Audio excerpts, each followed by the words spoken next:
Ako sa ating pag-aaral ng salita ng Panginoon.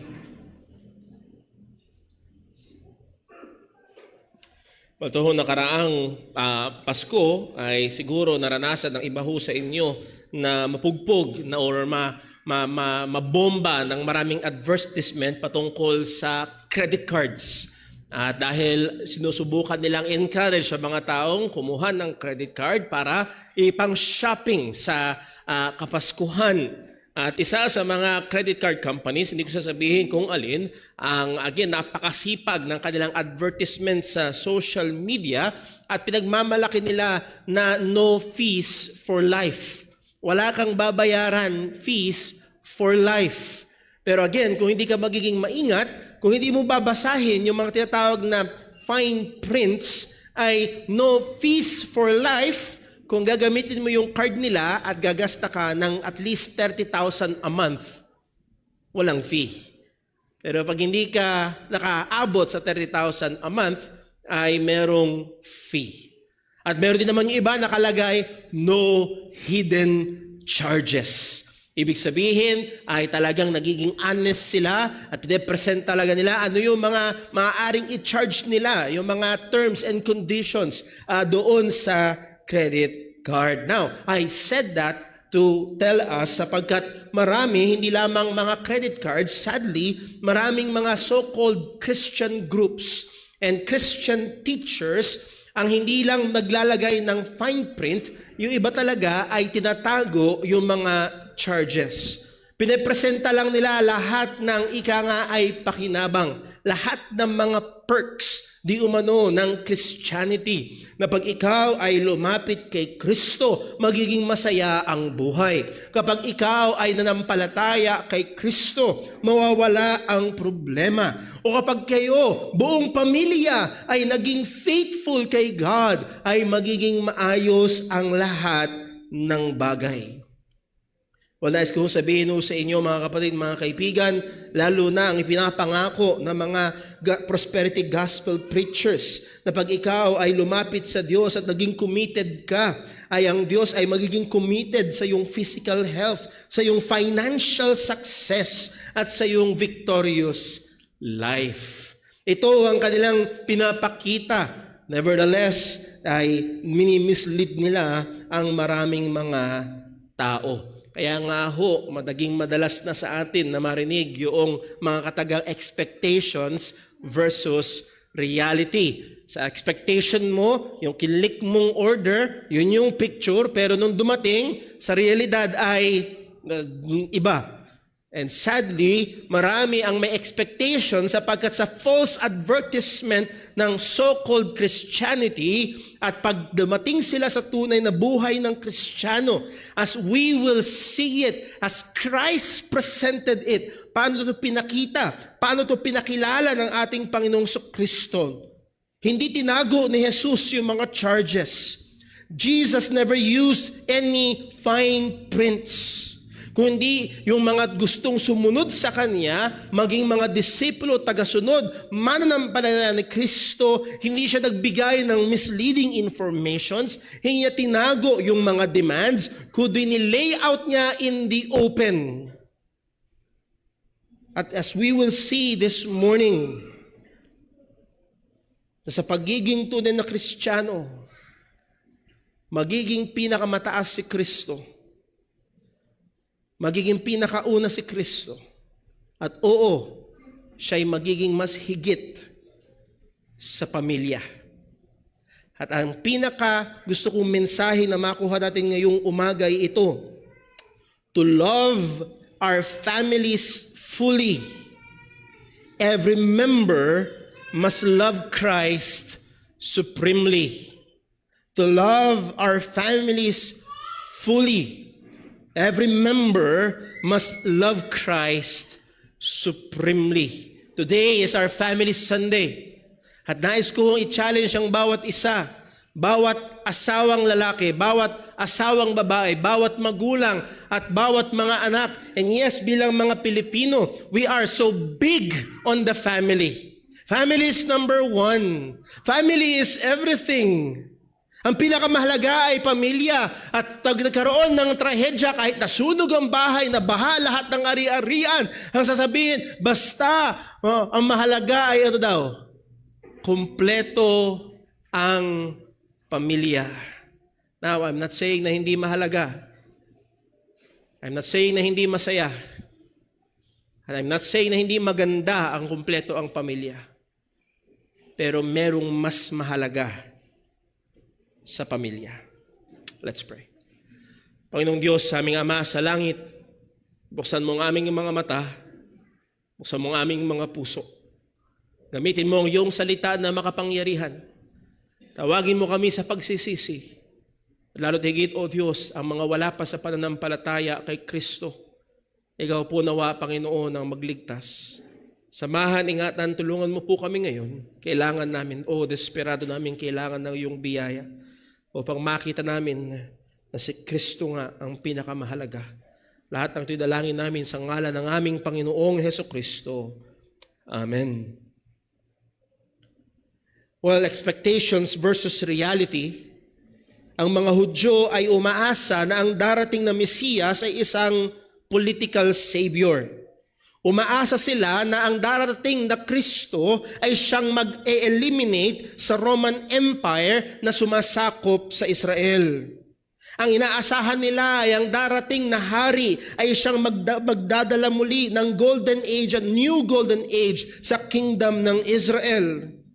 One na mag-judge sa mga sinners, lalo na sa mga sinful Gentiles. Isa na mag-a-uphold ng kanilang mga well-established traditions. Pero ang reality na dumating, and yes, tunay nga isang tagapagligtas ang dumating, ngunit hindi tagapagligtas laban sa Roman Empire, kundi tagapagligtas mula sa kasalanan. Ang dumating ay isang tao na kumakain kasama ng mga makasalanan. Ang dumating ay isang tagapagturo na kinastigo ang kanilang mga hindi makadiyos na relihiyosong tradisyon. Ang dumating ay isang tagapagturo na in-expose ang kanilang mapagbalat kayo na katwiran. As Jesus Christ said, para kayong mga puntod, puti sa labas, pero nabubulok na buto sa loob. Ang dumating ay hindi pumalakpak sa kanilang katwiran, kundi nag-expose sa kanilang pagiging makasalanan. Ang dumating ay ang nagsabing sila'y lumapit sa Kanya para magkaroon ng kapahingahan. Ang dumating ay nagsabing, ako ang tinapay ng buhay, ako ang tubig ng buhay, ang lalapit, ang kakain, ang iinom sa akin ay hindi na magugutom, hindi na mauuhaw.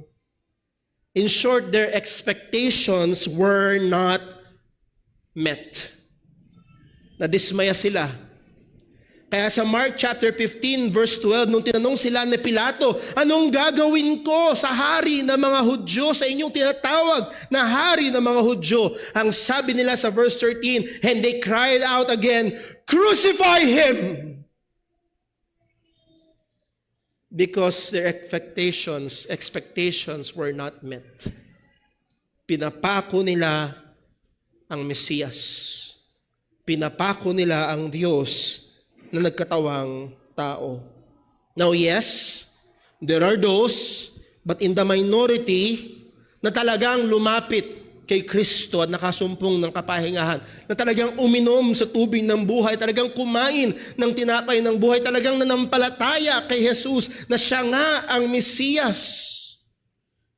And mula sa mga ito ay merong kinikilala na 12 disipulo, later on called as the 12 apostles. And yes, we know na meron sa kanilang hindi totoo, namely si Judas Iscariot na naghudas o nagtraidor sa ating Panginoong Hesukristo. Pero dito sa Matthew chapter 10 na ating binasa, mula verse 1 hanggang verse 5, in-enumerate yung 12 disipulo.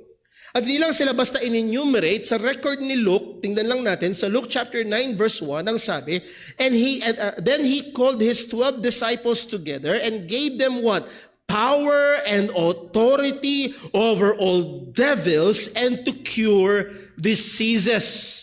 Take note, binigyan sila ng kapangyarihan laban sa mga demonyo at laban sa anumang mga karamdaman. Pero ano ang kanilang misyon? Ang misyon lang ba nila ay eradicate ang lahat ng mga karamdaman? No. Ang sabi sa verse 2, and He sent them to preach the kingdom of God and to heal the sick. So ang pangunahin nilang misyon ay ipangaral ang ebanghelyo ng kaharian ng Diyos. Tinatawag nila ang mga tao to repent, for the kingdom of God is come. Dahil dumating na ang hari, namely ang Mesiyas, ang ating Panginoong Hesukristo. So seemingly ang misyon ay magiging madali. Walang iniwan yan. Basketball tayo. Ang kapakampi mo si Stephen Curry, si LeBron James, si Kevin Durant, at si Jonathan Edwards.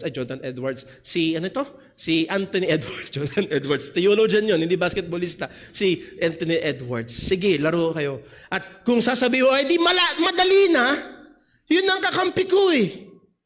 Well, Brother Paul, may kapangyarihan sila laban sa evil spirits, may kapangyarihan sila laban sa mga karamdaman.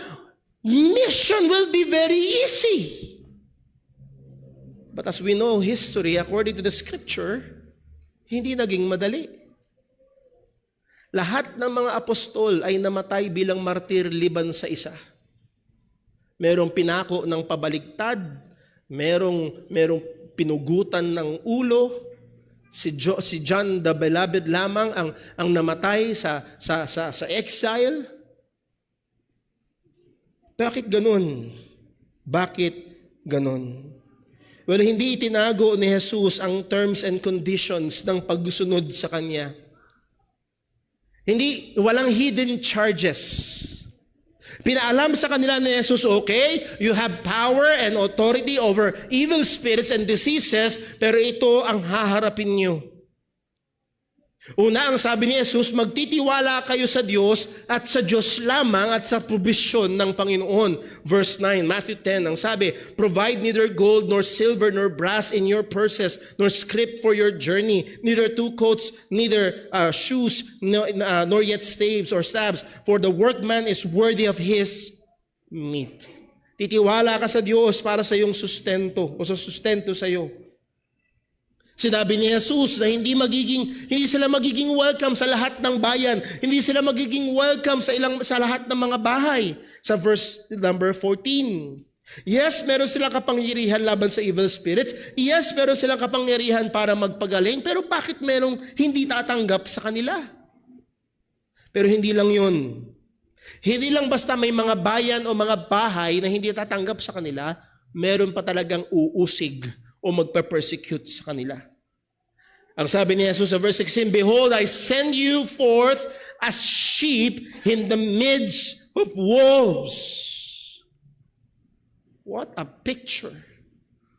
Can you imagine that, mga tupa sa gitna ng mga asong lobo? Ang tupa ay walang sungay na pangsuwag, walang pangil na pangkagat, walang paa na pangsipa at walang paa para mabilis tumakbo, walang makapal na balat. Ang tupa ang isa sa pinaka-vulnerable na hayop sa buong mundo. At ang tanging pag-asa ng tupa ay ang shepherd. At ang sabi ni Jesus, isusugo ka kayo na parang mga tupa sa gitna ng mga wolves. Kung yan ang kondisyon ng trabaho, sino ang magpapalista? Hindi lang yun, sa verse number 17, ang sabi ni Jesus, but beware of men, for they will deliver you up to the councils, and they will scourge you in their synagogues, and ye shall be brought before governors and kings for my sake, for a testimony against them and the Gentiles. Verse 22, talon tayo sa verse 22. And ye shall be hated of all men for my name's sake, but he that endureth to the end shall be saved. Again, mga kapatid, mga kaibigan, hindi pinastigo at hindi pinersecute ang mga apostol dahil nagpagaling sila. Actually, pinalakpakan sila. Kagaya ng pinag-aaralan natin sa Sunday School kanina, muntik pa silang sambahin bilang mga Diyos-Diyosan. Pero bakit sila pinersecute? Ang sabi ni Jesus, for my name's sake. Dahil ayaw ng mundo na ito kay Jesus. Muli, hindi dahil kulang sa tanda, hindi dahil kulang sa ebidensya. Kalat ang himala ni Jesus. Ang dami niyang pinagaling, ang dami niyang pinakain. Lumakad siya sa tubig. Kitang-kita ang ebidensya na siya ang Mesiyas. Pero ayaw ng mga makasalanan sa liwanag. Bakit? Dahil ang liwanag ay nag-expose ng kanilang kasalanan.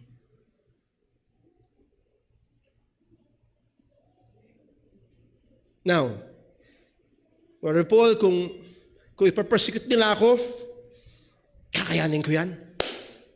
Diba ito? Pero ibang usapan na siguro kung ang persecution ay magagaling sa sariling pamilya. Yes? Ang sabi sa verse 21, and the brother shall deliver up the brother to death, and the father will deliver the child to death. And the children shall rise up against their parents and cause them to be put to death for my name's sake.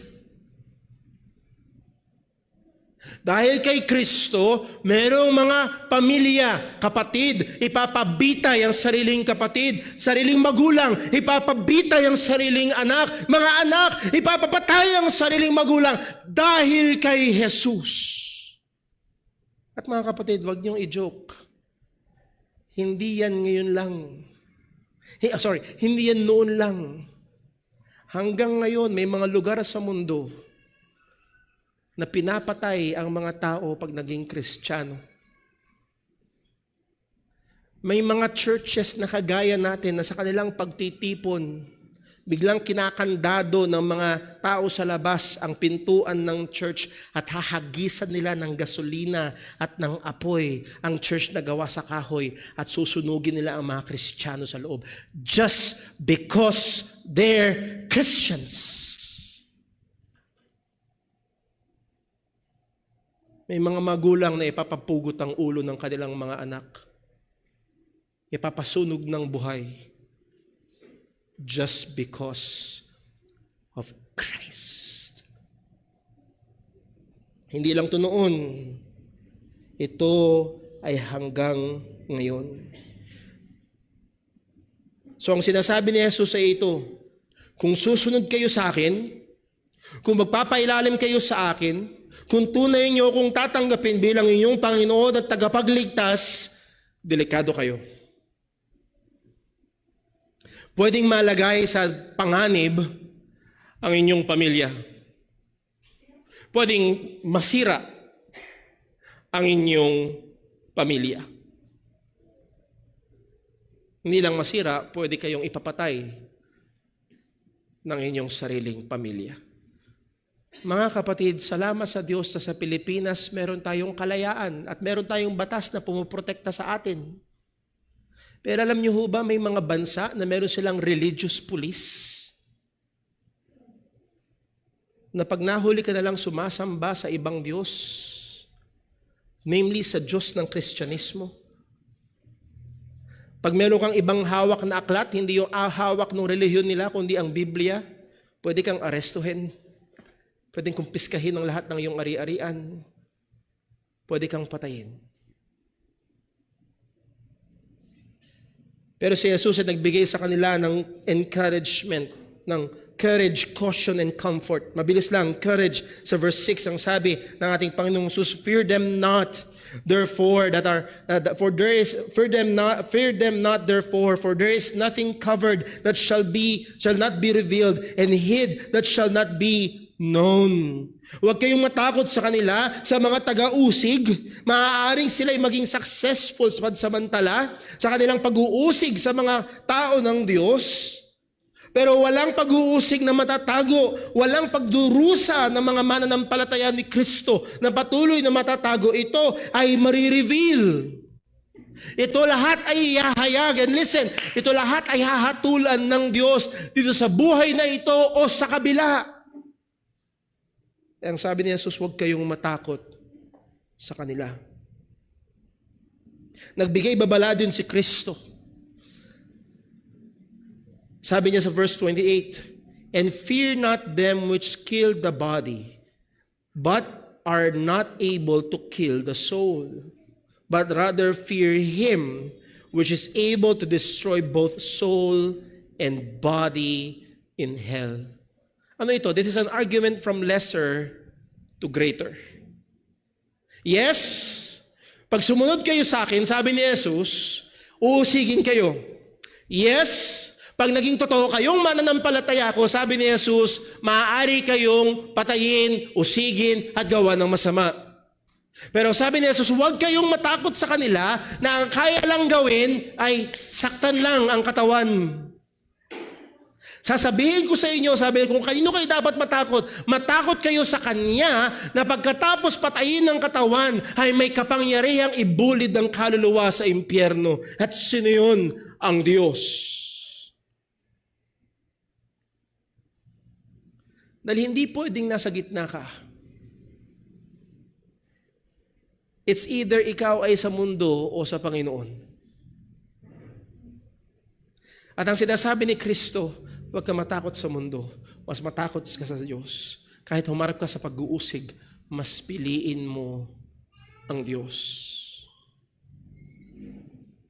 And then nagbigay din ng comfort ang ating Panginoong Jesus sa kanila. Verse 29. "Are not 2 sparrows sold for a farthing?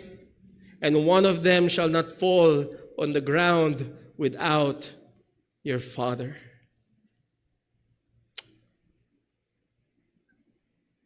Ang sabi ng salita ng Panginoon, itong mga ibon na ito ay halos walang halaga.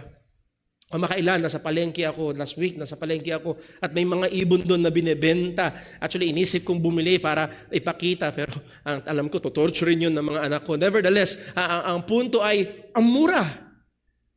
Itong mga ibon na ito na halos walang halaga, ang sabi ng salita ng Panginoon, wala sa kanilang babagsak, listen, wala sa kanilang babagsak na hiwalay sa kamay ng Ama. Ano ang punto? Hindi ibig sabihin na hindi ka mamamatay, pero kung dumating man na dahil kay Kristo ay kailangan mong iuwis ang iyong buhay, ang sabi ni Jesus, huwag kang matakot, hawak ka pa rin ng Ama. Hawak ka pa rin ng Diyos.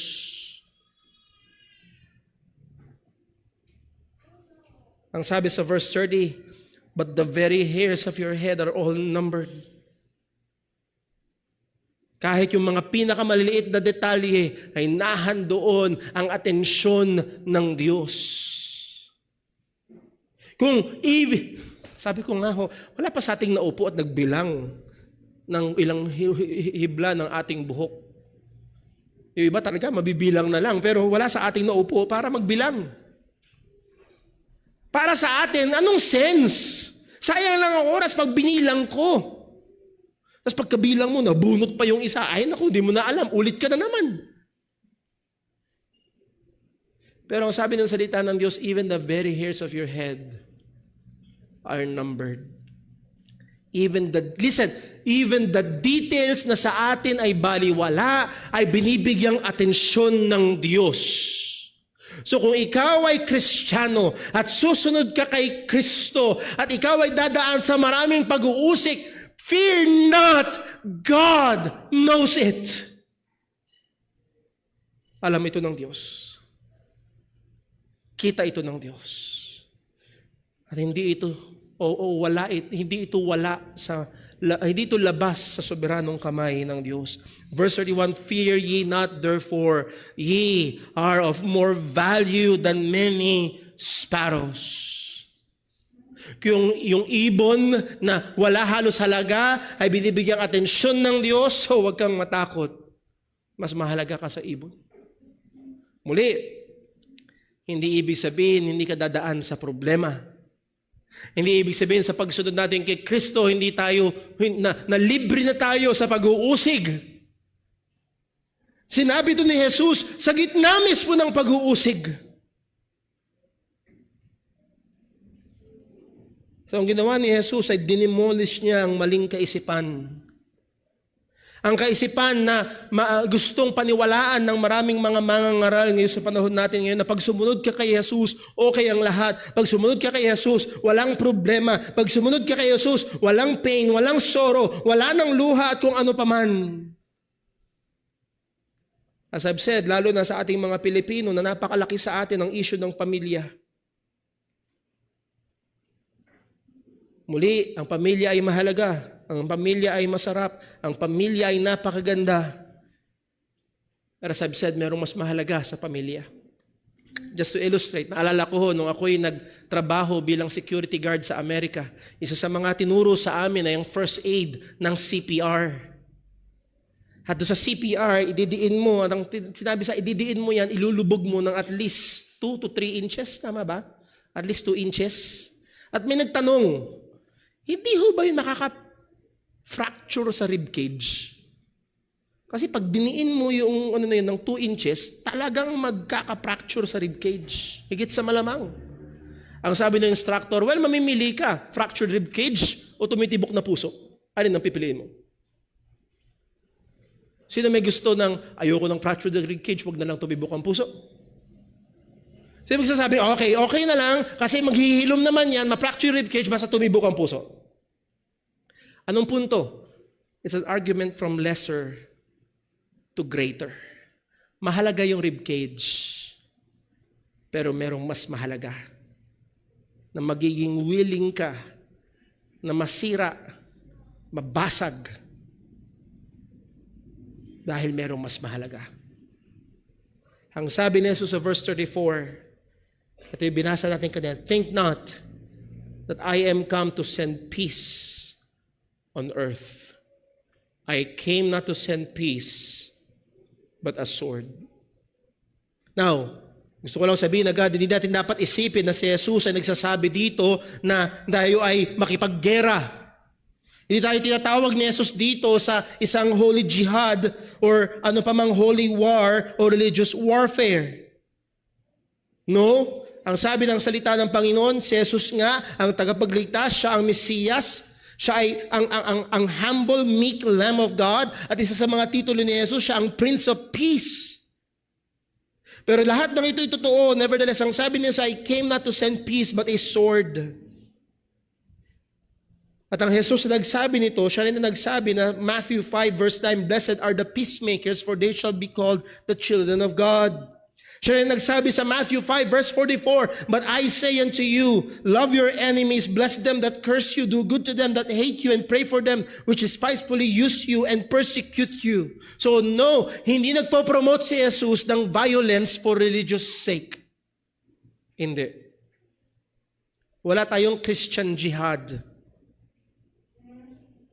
Yes, He is our Savior. Yes, He is the Prince of Peace. Siya lamang ang mediator sa atin at sa Diyos para magkaroon ng kapayapaan sa Diyos na banal at sa taong makasalanan. Ang sabi ng Romans chapter 5 verse 1, Romans 5 verse 1, therefore, being justified by faith, we have what? We have peace with God. How? Through our Lord Jesus Christ. Ang tanging paraan para meron tayong kapayapaan sa Diyos na banal ay sa pamamagitan ni Kristo. It's not by our performance. Hindi dahil, well, nagsimba ako ngayong Sunday, Lord mas matagal pa nga eh. Dati 1 oras lang, ngayon 3 oras kami nandun. Hindi, okay na tayo Lord okay na nagpray pa ako kagabi. It's not through our performance. Ang kapayapaan natin sa Diyos is through the Lord Jesus Christ. Now, this is where the problem comes in. Ang mundong ito ay ayaw sa Diyos. Ang mundong ito ay galit sa Diyos. Ang sabi ng Romans 1 verse 21, because that when they knew God, they glorified Him not as God, neither were thankful, but became vain in their imaginations, and their foolish heart was darkened. Ayaw nila sa Diyos. Romans 8 verse 7, because the carnal mind is enmity against God, for it is not subject to the law of God, neither indeed can be. Ang kaisipan ng taong hindi Kristiyano ay rebelde laban sa Panginoon. Ayaw sa Diyos. So you see, again, ang problema ay hindi dahil kulang sa ebidensya na pinakita si Jesus o kulang sa ebidensya na pinakita ang mga apostol. Kaya pinapako si Jesus sa krus, kaya minartir ang maraming mga apostol. Ang problema ay isang spiritual na problema. Ang problema ay dahil ang tao ay patay sa kasalanan, ang tao ay alipin sa kasalanan. Ang sabi ng John chapter 3, and this is the condemnation that men love darkness rather than light. Mas gusto ng tao ang dilim.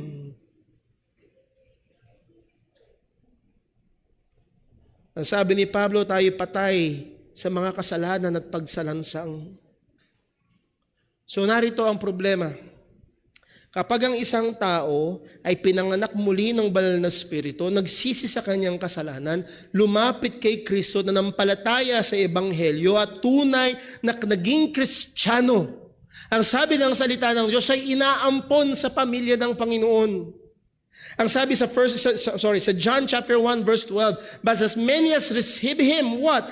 To them gave He power to become the sons of God. Hindi lahat ng tao anak ng Diyos. Ang nagiging mga anak lang ng Diyos, ang binibigyan lang ng karapatang maging mga anak, ang kinaampon lang sa pamilya ng Panginoon ay yung mga tunay na tumatanggap kay Kristo. Again, ito ang problema. Ayaw ng mundong ito kay Kristo. Nakuha niyo? Therefore, kapag ikaw ay tunay na nasampalataya kay Kristo, ang mundong ito ay aayaw sa iyo. Ang sabi ni Jesus sa John 15 verse 19, if ye were of the world would love his own. Kung kayo sa sanlibutan, mamahalin kayo ng sanlibutan, but because ye are not of the world, but I have chosen you out of the world, therefore the world hateth you. Dahil pinili ko kayo, dahil kayo ay inilapit ko, dahil kayo ay niligtas ko. Haayaw sa inyo ang mundo. And yes, maging ang inyong sariling ama, o sariling ina, o sariling magulang, o sariling anak na ayaw sa Diyos ay aayaw sa inyo. Ang sabi ni Jesus sa verse 35 ng Matthew chapter 10, for I am come to set a man at variance against his father, and the daughter against her mother, and the daughter-in-law against her mother-in-law, and a man's foe, ang mga kalaban niya, ang kaaway niya, shall be they of his own household. Again, hindi sinasabi ni Jesus na naparito siya para wasakin ng pamilya. Ang sinasabi ni Jesus ay kumbaga ang isang tao ay tunay na nampalataya sa Kanya, pwede niyang maging kaaway ang kanyang sariling pamilya. Dahil muli, ang labanan ay spiritual na labanan.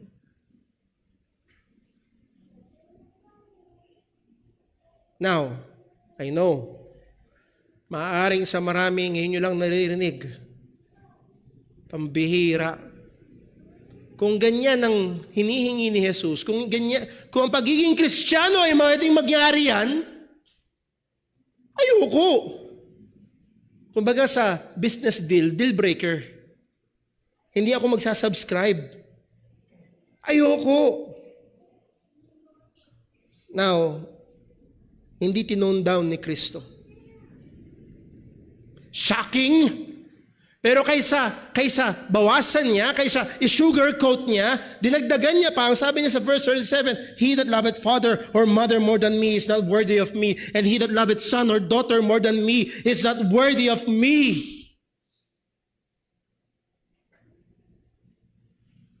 Ito ang isang katotohanan na tinatago ng maraming mga mangangaral. Hindi naparito si Kristo para pasayahin lang ang buhay natin. Naparito si Kristo at kapag nanampalataya ka sa Kanya, siya ang magiging buhay natin. Hindi idadaglag lang si Jesus sa pangarap natin. Hindi siya parang magic sarap. Okay na, pwede na, pero dagdagan natin para mas sumarap. Kung mas mahal mo ang iyong asawa kaysa sa akin, hindi ka magiging akin. Kung mas mamahalin mo ang iyong mga anak kaysa sa akin, you're not worthy of me. Anong ibig sabihin? You will not have me.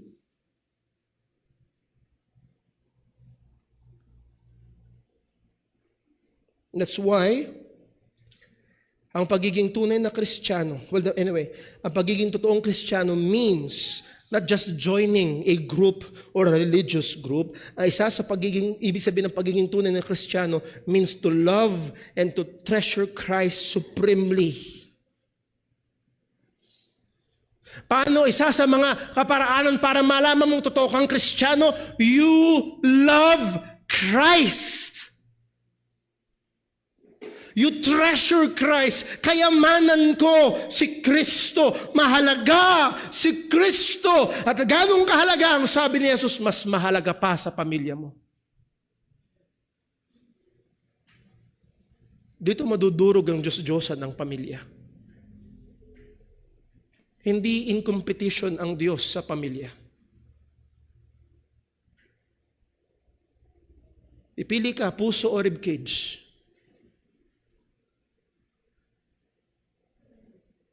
Pwedeng buo ang ribcage pero patay.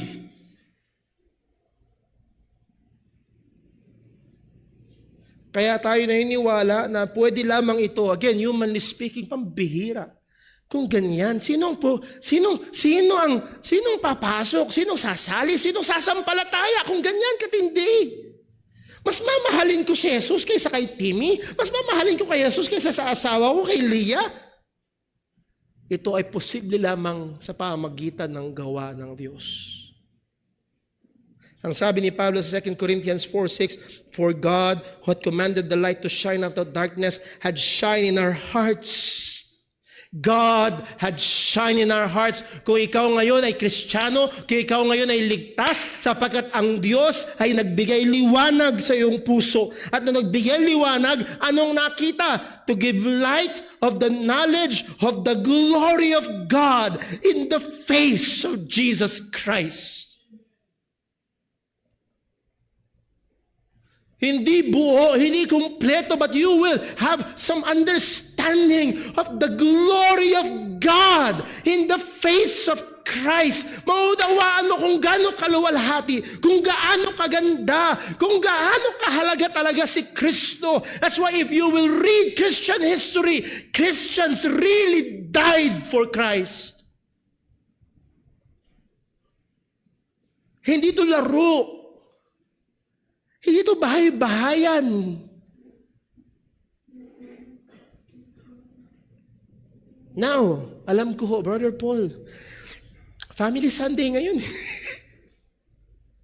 But as I've said, to love our families fully, every member must love Christ supremely. For the lack of time, let me just say, hindi tayo ang nagdisenyo ng pamilya. Yes? Hindi tayo ang nagdisenyo ng pag-aasawa. Hindi tayo ang nagdisenyo ng magulang-anak relationship. Hindi tayo ang nagdisenyo ng pamilya. Lahat ng yan ay disenyo ng Diyos. At lahat ng ito ay dinisenyo ng Diyos at itinungtong niya sa ating pagpapahalaga at pagkilala kay Kristo. Let's just go to Ephesians 5. Dito tayo matatapos. Verse 22, anong sabi ni Apostol Pablo?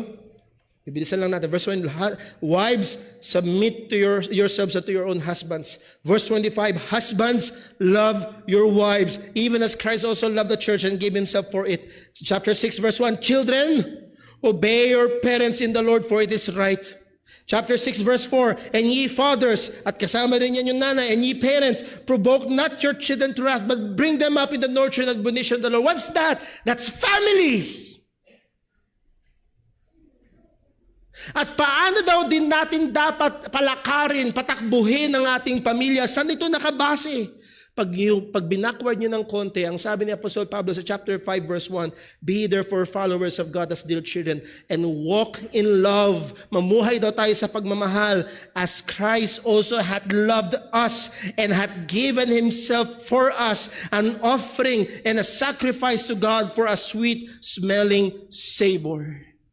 Means, ang pagtrato ni Mr. kay Mrs. ay dapat merong konsiderasyon ng Ebanghelyo. No, hindi na basta konsiderasyon, dominated ng Ebanghelyo. Ang pagtrato ni Mr. kay Mrs. at ni Mrs. kay Mr. ng magulang sa mga anak ay pagpapasakop ng mga anak sa magulang ay dapat dominated ng Ebanghelyo ni Kristo. Doon lang natin mamamahal. Gaano ka mang kasweet nung Biyernes, mamamahal mo lang ng tama si Mrs. kapag mamahalin mo siya kung paano minahal ni Kristo ang iglesia at ibinigay ang kanyang sarili. Hindi ito kayang takpan ng 1,000 bulaklak o napaka-isang truck na tsokolate.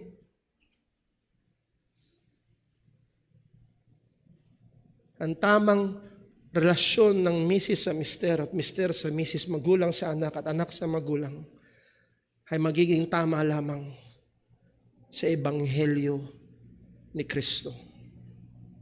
Let me just read some lines just to give an example. Noong 1995, kinasal ang anak ni John Piper na si Karsten Piper kay Rochelle Orvis. At gumawa ng tula si John Piper. At meron, hindi ko kayang basahin, mauubos ang oras, pero merong sinabi si John Piper sa mga dulo ng halos bawat linya. Ang sabi ni John Piper, to love her more than wealth. To love her more than friends. So to love her more than ease. Go, love her more than sex. So love her more than art. And love her more than fame. Then love her more than breath. Love her more, sabi ni John Piper. Binibilinan niyo yung anak niya, pakamahalin mo itong papakasalan mo. Pero sabi ni John Piper, yes, love her more than life. Oh, love her, love the woman called your wife. Go love her as your earthly best. Beyond this, venture not, but lest your love becomes a fool's facade. Be sure to love her less than God. Mahalin mo siya ng higit sa lahat na nasa mundong ito. Pero kaysa masira, siguraduhin mong ito, huwag mong mamahalin ang asawa mo ng higit sa Diyos. Ang tamang pagmamahal sa asawa ay mangyayari lamang kung meron kang mas mahal, namely, ang Diyos. Ang tamang pagmamahal sa pamilya ay mangyayari lamang kung makikita natin na mas mahalaga si Jesus, mas mahalaga ang Ebanghelyo, mas mahalaga ang Diyos kaysa sa pamilya. And therefore, huwag kang matakot, Mrs., kung mas mahal ni Mr. si Kristo, mas mamahalin ka niya ng buong puso. O Mr., huwag kang matakot, kung mahal ni Mrs. si Kristo, susunod siya sa utos ni Kristo at magpapasakop siya sa iyo ng buong puso. At ganoon din sa relasyon sa mga anak at ng relasyon ng magulang sa kanila. Again, ang punto ko ho, para mamahal natin ng tama ang ating pamilya, kailangan mahalin natin ang pinakamataas, si Kristo. Let's pray. Panginoong Diyos, aming Ama sa langit, salamat po sa paalala ng iyong salita. At muli, O Diyos, tulungan mo kami. Hindi ang salita ng tao, hindi ang idea ng tao, kundi ang maliwanag na sinabi mo sa iyong salita. O, tulungan mo kami. Madali kami magdahilan, madali kami magpalusot, pero Lord, maliwanag ang iyong salita. O, tulungan mo kami. Na mahalin ka ng higit pa sa anumang relasyon namin sa mundo. Na maging ikaw ang pinakamahalaga. At sa pamamagitan ng aming pagmamahal sa iyo, Lord, mamamahal namin ng tama ang mga asawang pinagkatiwala mo sa amin. Mamamahal ng mga misis ng tama ang kanilang mga mister. Mamamahal ng mga magulang ang kanilang mga anak. Mamamahal ng mga anak ang kanilang mga magulang ng tama sapagkat ikaw ang pinakamamahal nila. O Diyos, tulungan mo kami. Ng pagmamahal sa magulang hindi kompetensya sa pagmamahal sa iyo. Kundi, O Diyos, ang pagmamahal namin ng tama sa aming pamilya ay nakaasa lamang. Nakadepende sa aming pagmamahal sa iyo. Patawad po sa aming mga pagkakasala.